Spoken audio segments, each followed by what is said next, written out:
TV5 inanunsyo ang bagong love team sa Itbulaga, na magpapakilig daw sa lahat.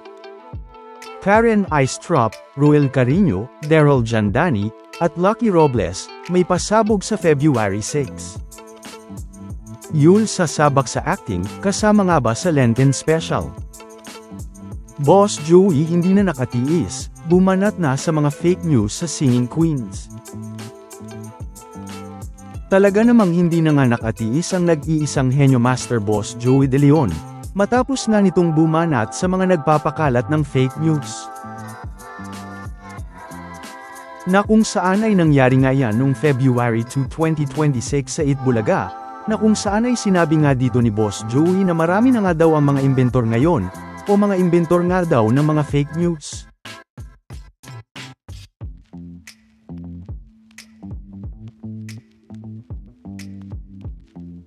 Na makikita pa nga ang mga nakakatawang naging reaksyon dito ni Bossing Vic Soto.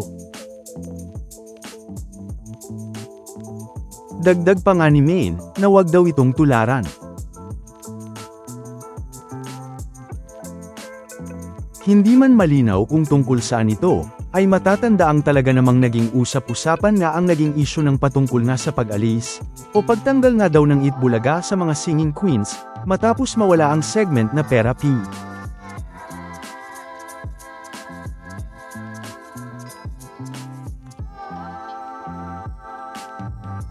Sa katunayan nga, ay kahit nga ilang beses na rin nga nating pinag-usapan na hindi naman nga nawala o tinanggal ang mga Singing Queens sa Itbulaga, ay may ilan pa rin ngang mga hindi naniniwala dito. Kahit nga pinakita na rin nga natin ang pagbabalik sa pagiging active ng segment na Pera P, na dating ang makikitang natapos na noong January 26, pero noong January 31 nga, pagkatapos ang sagot ng TVJ FB page sa issue sa comment, ay bumalik nga ang status nito sa pagiging active sa Itbulaga, na isa nga lang sa mga patunay ng pagkakaroon ng plano ng Itbulaga sa mga Singing Queens. Pero, may ilan pa rin ng mga hindi naniniwala na hindi nga nawala ang mga Singing Queens sa Itbulaga, na mga nag-comment nga sa ating channel.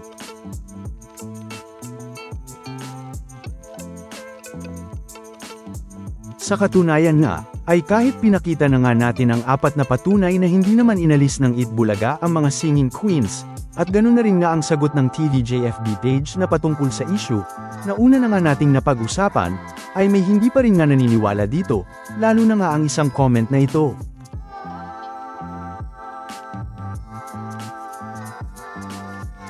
Pero, malinaw naman nga dito na hindi naman nga nawala, o inalis ang mga Singing Queens sa Itbulaga, dahil ayon nga sa TVJ, ay parte pa rin nga ng Itbulaga ang mga Singing Queens. Pero ayon nga sa comment na ito sa ating channel, ay hindi nga daw ito totoo, dahil para nga sa kanya ay wala na nga ang mga Singing Queens, dahil hindi naman daw kasi inaanunsyo ng Itbulaga kapag may tinanggal na daw sila. Na marahil ay hindi nga niya siguro napanood ang video, at hindi nakita ang sagot ng TVJ sa issue na pinakita natin, at tila hindi naman din nga ito nakafollow sa Itbulaga at mga Singing Queens, dahil ang naging sagot nga ng TVJ FB page sa issue na ito, ay matatandaang nasa story ni Singing Queen Jean noong January 31 pa lang, at matatandaang na-share na rin naman ng mga legit Bark ads natin sa Facebook. Na kung saan, ay makikita nga dito, na may dapat nga tayong abangan sa mga Singing Queens sa Itbulaga. Dahil ayon nga sa sagot ng TVJ sa comment, ay parte pa rin nga ang mga Singing Queens ng Itbulaga, at abangan nga daw natin ito. Uulitin nga natin, na mababasa nga dito na, SQ is still part of Itbulaga. Abangan nyo po. Na dito pa nga lang, ay nasagot na nga ng Itbulaga ang issue na hindi nga inalis o nawala ang Singing Queens sa Itbulaga.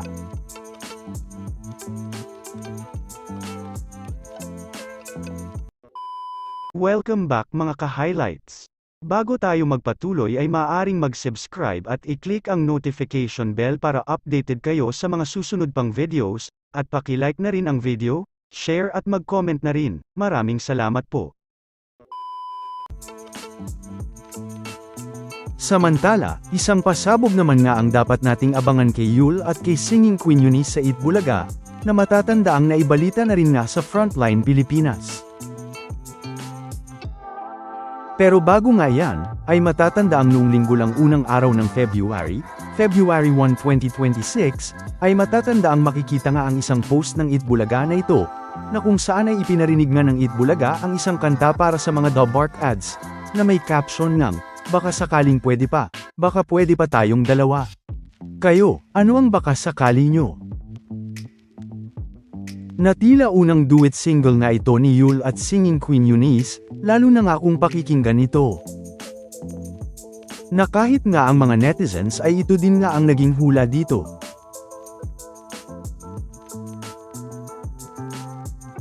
Pero, ilang minuto nga lang pagkatapos itong ma-post ng Itbulaga noong linggo, ay makikita din naman ang post ni Singing Queen Eunice dito, na kung saan ay makikita nga silang magkasama ni Yul, at makikita ngang nasa recording studio sila, para nga sa duet single na ito. Na makikita ngang may dapat nga tayong abangan kay Yul at kay Singing Queen Eunice, na isang duet single nga nilang dalawa.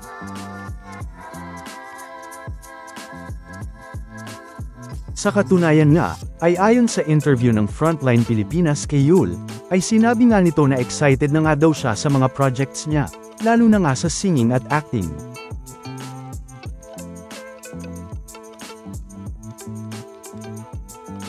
Na kung saan ay napag-usapan din nga dito, na pinaghahandaan na nga daw nila ang pag-release ng isang single, na kung saan nga ay ang magiging duet single nga nila ni Singing Queen Eunice. Nabanggit din nga niya dito, na masaya nga daw siya na naging parte ng Itbulaga at maging isang Dobark Ads host, na kung saan ay nagpasalamat pa nga ito sa mga Dobark Ads lalo na nga sa TVJ, na tinutulungan nga daw siya sa hosting. Na talaga namang kaabang-abang na nga ang duet single nila na ito ni Singing Queen Eunice, na ayon nga sa Frontline Pilipinas, ay magpapakilig nga daw sa lahat ng mga fans at mga Dobark Ads ang pasabog nila na ito ni Singing Queen Eunice. Na kahit nga ang mga netizens ay excited na nga para kay Yul at Singing Queen Eunice.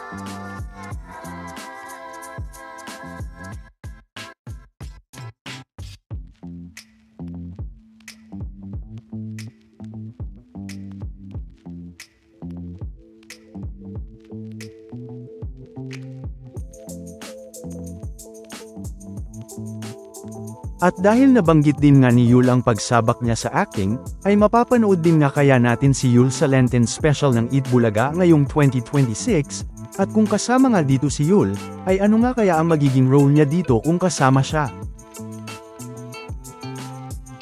Na talaga namang kaabang-abang na nga ito ngayon pa lang, dahil paniguradong kasama din nga dito ang mga clones at mga singing queens. Hindi nga lang yan, dahil paniguradong may iba din ng mga project si Yul na dapat din nga nating abangan. Hindi pa nga natatapos dyan, dahil may dapat naman nga tayong abangan kay Karen, Ruel, Daryl Shane, at Lucky sa February 6, 2026, dahil sila naman nga ang magpapasaya sa atin sa by request ng Itbulaga, para sa mga VIP Dobark Ads. Kaya naman, ay request na nga mga Dobark Ads, kapatid at mga ka-highlights, para marinig nyo nga ang inyong mga request na kanta, na kantahin ng ating mga Dobark Ads sa Biyernes, February 6, 2026.